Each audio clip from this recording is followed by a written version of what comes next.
students, welcome to biology classes. This is Rachna. Today I am describing the topic transportation system. Class 10th chapter number 6 life processes में हम दो topics को पढ़ चुके हैं, that is nutrition and respiration. I hope आपने दोनों videos देखी होंगी और दोनों का कॉन्सेप्ट जो है वो आपको क्लियर होगा, और अगर नहीं देखी है तो ज़रूर आप उन्हें पहले देखें ताकि जो नेक्स्ट टॉपिक मैं आपको आज पढ़ाने जा रही हूँ या आगे पढ़ाऊंगी तो वो आपको अच्छे से समझ में आए। तो चलिए आज का टॉपिक ट्रांसपोर्टेशन सिस्टम शुरू करते हैं। तो सबसे पहले जो क्वेश्चन आता है दिमाग में वो यही आता है कि what is transportation system. Transportation से इन जनरल हम यही समझते हैं कि किसी भी चीज को एक जगह से दूसरी जगह तक ले जाना, दैट इज ट्रांसपोर्टेशन। वैसे ही एनिमल और प्लांट की बॉडी में भी काफी चीजों को एक जगह से दूसरी जगह तक ले जाने की जरूरत होती है। उसके लिए क्या है, एनिमल और प्लांट बॉडी में एक प्रॉपर सिस्टम है and that forms transportation system. Definition देख लेते हैं, the study of system which helps in transport of things inside our body. Means plants और animal की body में एक ऐसा system है जो कि substances का transport करता है from one organ to another organ. अगर मैं simply और बोलूँ तो हम जानते हैं कि organs are made up of tissues and tissues are made up of cells. तो जो substances का transport होता है वो finally हर एक cell तक होता है। वैसे ही सब्सटेंसेस अब कौन से ट्रांसपोर्ट हो रहे हैं, सब्सटेंसेस जो ट्रांसपोर्ट होते हैं वो हार्मफुल सब्सटेंसेस भी ट्रांसपोर्ट होते हैं और यूजफुल भी। यूजफुल सब्सटेंसेस ट्रांसपोर्ट होते हैं हर एक सेल तक ताकि उनका इस्तेमाल किया जा सके, और हार्मफुल सब्सटेंसेस हम हर एक सेल से रिमूव करते हैं और उन ऑर्गन्स के सेल तक पहुंचाते हैं जहां से वो बॉडी से बाहर निकल जाए। ठीक है, so that is transportation system. Second question arises, why do we need transportation system. Transportation system की जरूरत क्यों है। हम जानते हैं कि प्लांट्स और एनिमल्स की बॉडी कॉम्प्लेक्स है, मल्टी सेलुलर है।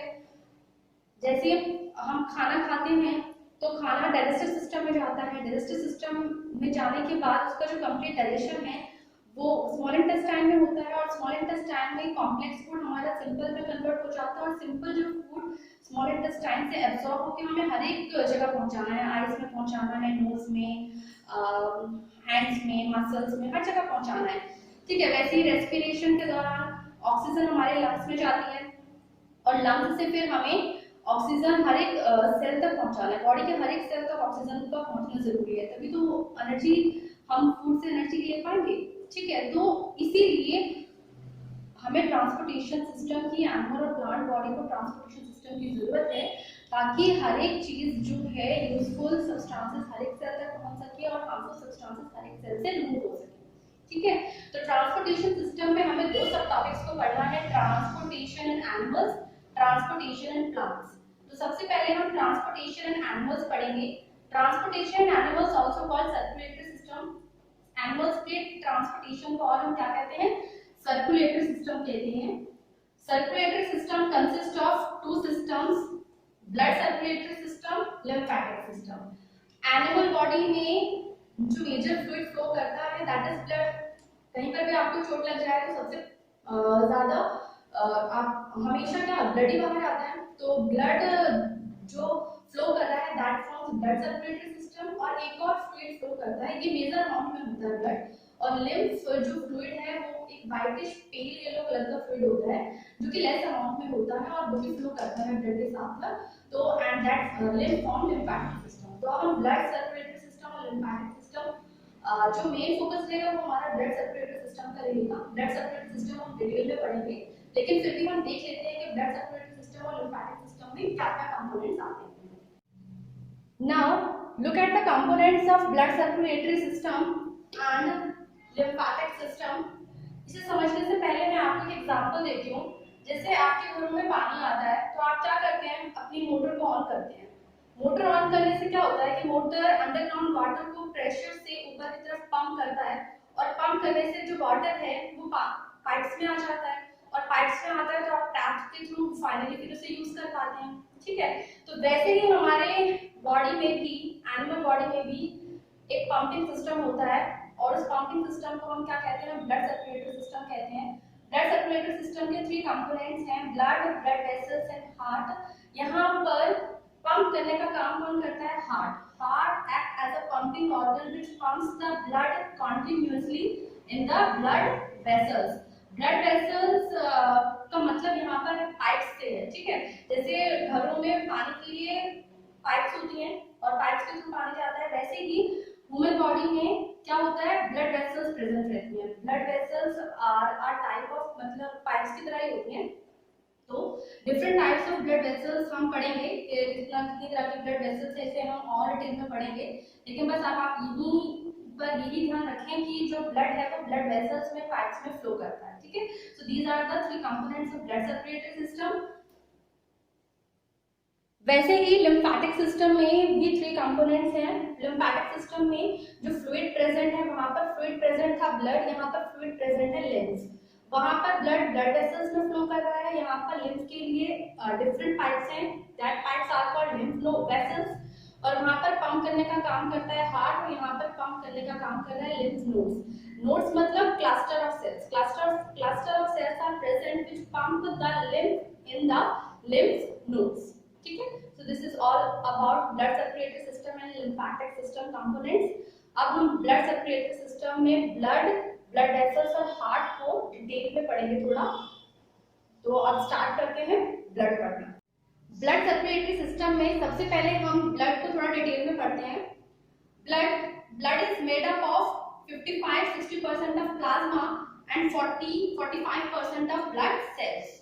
प्लाज्मा जो है वो ब्लड का फ्लूइड पोर्शन है, और plasma contains 91-92% of water, albumin and globulin proteins, whereas blood cells contains three types of cells, that is red blood cells, RBCs, white blood cells, WBCs and platelets. RBCs का जो number है वो होता है millions में, white blood cells का जो number है वो होता है लैक्स में, और प्लेटलेट्स का नंबर होता है थाउजेंड्स में। तो अब हम इनके फंक्शंस को जानते हैं। Now move towards the functions of blood component. First is plasma. Plasma transport food, carbon dioxide and nitrogenous waste material.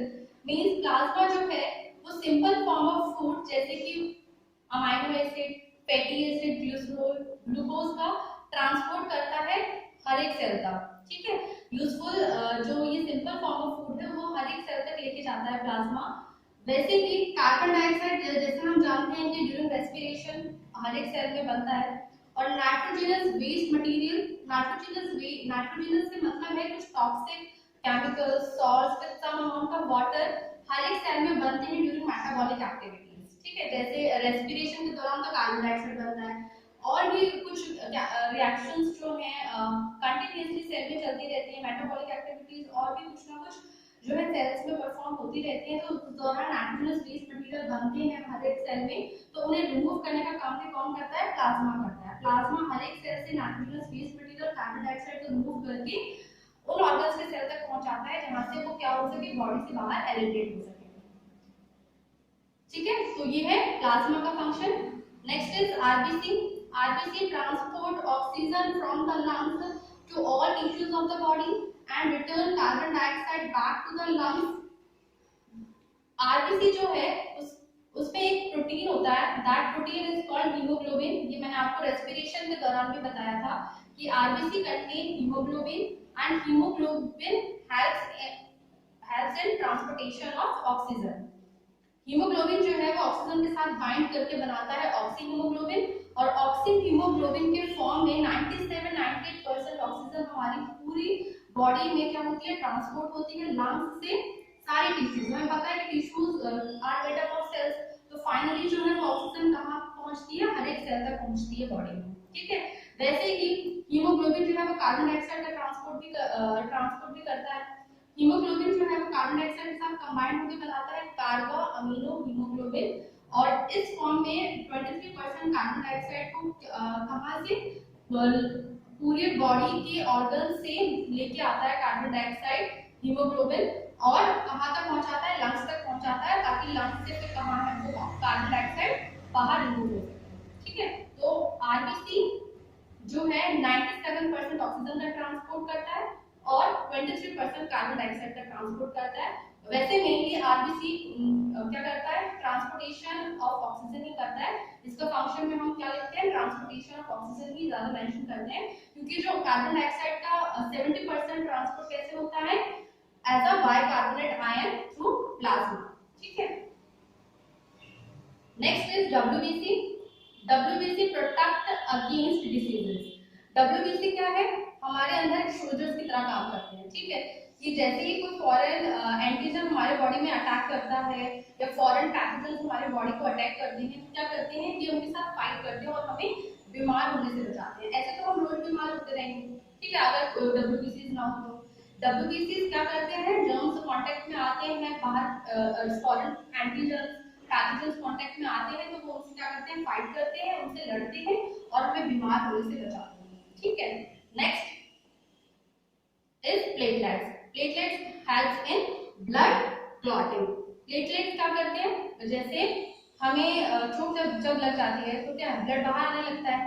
अगर प्लेटलेट्स ना हो तो ब्लड तो फिर फ्लो ही करता रहेगा बाहर और क्या हम मर जाएंगे। ठीक है, प्लेटलेट्स क्या करते हैं, जब चोट हमें कहीं लग जाती है तो विदिन अ मिनट क्या होता है, ब्लड क्या होता है वहां पर जम जाता है, रुक जाता है, ब्लड फ्लो होना बंद हो जाता है, and that process is called blood clotting. और ब्लड क्लॉटिंग का फंक्शन किसका है, प्लेटलेट्स का। फंक्शंस ऑफ ब्लड, ब्लड के क्या क्या फंक्शंस हैं एक बार हम समराइज कर लेते हैं, क्योंकि अभी हमने अलग अलग पढ़ा था कि ब्लड के क्या क्या फंक्शंस हैं, तो एक बार हम इसको ब्रीफ में समराइज कर लेते हैं। फंक्शंस ऑफ ब्लड में the first function is transportation of oxygen from lungs to tissues. Blood क्या है, ऑक्सीजन को लंग्स से हर एक सेल तक पहुंचाता है। Transportation of carbon dioxide from tissues to lungs, वैसे ही जब रेस्पिरेशन के दौरान ऑक्सीजन हर एक सेल तक पहुंचता है, तो हर एक सेल में जब रेस्पिरेशन का प्रोसेस होता है तो कार्बन डाइऑक्साइड का फॉर्मेशन हो जाता है, तो कार्बन डाइऑक्साइड को फिर से टिश्यूज से कौन लेके आता है, लंग्स तक ब्लड लेके आता है। ठीक है, third function is transportation of excretory material from tissues to the kidneys. Excretory material जो हार्मफुल वेस्ट सब्सटेंसेस हर एक सेल में बन गए हैं, ठीक है, ड्यूरिंग रेस्पिरेशन, ड्यूरिंग डाइजेशन या ड्यूरिंग अदर मेटाबॉलिक एक्टिविटीज, तो उसे भी ब्लड कहां लेके आता है, किडनीज तक लेके आता है ब्लड, ताकि वो बाहर बॉडी से एलिमिनेट हो जाए। Transportation of digested food from small intestine to the tissues, वैसे ही स्मॉल इंटेस्टाइन में जाके जब फूड हमारा कंप्लीटली डाइजेस्ट हो जाता है, सिंपल फॉर्म में कन्वर्ट हो जाता है, तो उसे ब्लड कहां तक पहुंचाता है, हर एक टिश्यू और हर एक सेल तक पहुंचाता है blood. Distribution of heat and temperature control, heat को डिस्ट्रीब्यूट करता है, टेम्परेचर कंट्रोल करता है blood. Prevention of infection, infection से बचाता है हमें, फॉरेन पार्टिकल के अटैक से बचाता है हमें, पैथोजन से बचाता है ताकि कोई भी डिसीज ना हो हमें। ठीक है, formation of clot, blood clotting is possible because of blood. ठीक है, so these are some important functions of blood. The second component of blood circulatory system are blood vessels. Blood vessels are of three types that are found in human beings are arteries, veins and capillaries. Vessels का मतलब इससे हमारा pipe से है। ठीक है, pipes are present all over the animal body, human body, ठीक है, to distribute blood all over the body. ठीक है, arteries are the vessels that carry pure blood from heart to various organs of the body. Arteries क्या करती हैं, pure blood को heart से लेके कहां पहुंचाती हैं, ऑर्गन्स तक पहुंचाती हैं। ठीक है, प्योर ब्लड मतलब क्या है हमारा, प्योर ब्लड से मतलब हमारा है कि that blood which contains more amount of oxygen as compared to carbon dioxide. Pure blood में ऑक्सीजन की मात्रा ज्यादा होती है as compared to carbon dioxide, and that pure blood is also called oxygenated blood भी कहते हैं। तो आर्टरीज प्योर ब्लड को, ऑक्सीजनेटेड ब्लड को, ऐसा ब्लड जिसमें ऑक्सीजन की मात्रा ज्यादा है, तो वो हार्ट से प्योर ब्लड को कहां पर लेके जाती हैं, आर्टरीज डिस्ट्रीब्यूट करती हैं pure blood, all organs of the body तक डिस्ट्रीब्यूट करती हैं आर्टरीज प्योर ब्लड। ठीक है, वीन्स क्या करते हैं, वीन्स का काम जस्ट इसके अपोजिट है। आर्टरीज के अपोजिट काम किसका होता है, वीन्स का होता है। वीन्स क्या करती हैं कि इम्प्योर ब्लड कलेक्ट करती हैं from different parts of the body and pour into the heart. So veins impure blood, that blood which contains more amount of carbon dioxide as compared to oxygen.